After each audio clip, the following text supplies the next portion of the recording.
The battle against the opioid epidemic is taking center stage across the country today. Right here at home, local cities are taking legal action. And at the same time, President Trump, is attending a drug crisis summit in Atlanta to talk about the crisis. It's all part of a full court press to crack down on a system some say has made it way too easy for people to get addicted.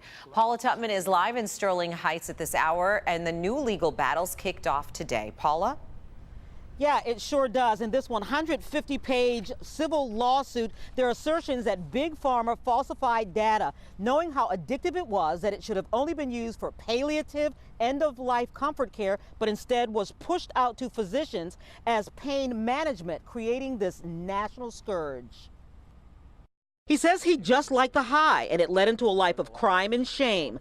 Doctors shopping for prescription painkillers. 17, 18 years old is when I started recreationally taking Vicodins and Norcos. And then by 19, I was introduced to Oxycontin. It was when Oxycontin, you could crush it and sniff it. And then when they got too expensive, turning to heroin. I went through treatment 5 different times. David Clayton's path to redemption started by dying twice in 2 days and being brought back by Narcan and fast-acting emergency first responders. So many years of incarcerations, treatment centers, homelessness. Today, the ultimate revenge, recovering, working for the nonprofit Families Against Narcotics, and standing at the front line of a major lawsuit and strategy shift to get legal drugs off the streets. The suit is mammoth. The city of Sterling Heights working with nearby Macomb County municipalities, essentially suiting up with armor and legal swords to cut off the proverbial head of the dragon. 39 pharmaceutical companies and alleged pain clinic bad actors named. The charge, pushing opioids into the community. Oxycontin, MS Contin, Dilaudid, Hazingla. These drugs have a very limited place in the medical community. They should not be prescribed for a sprained ankle. They should not be prescribed for a sore back.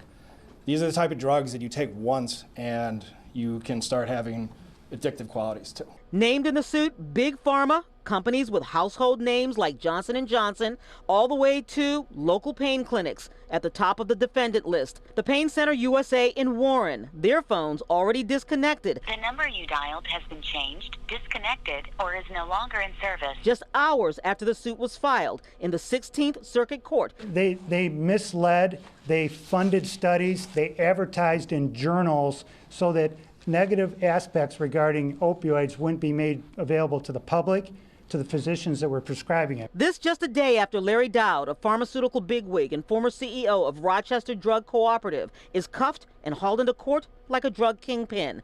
Attorneys say they are starting at the top to change the bad practices with pharmaceutical companies, and in the future will look for physicians, dentists, and others who act like drug pushers instead of physicians. And these attorneys also say that physicians are already on notice. This puts them more on notice. No dollar amount actually mentioned in this lawsuit, but consider this, that supposedly the statistics say it's something like $32,000 or $38,000, I think it is, just to navigate a drug overdose case from first responders all the way through the judicial system. These attorneys are going to go through records for police departments as well as first responders, curate those numbers, and also get that money back in the millions. All right, Paula, thank you so much.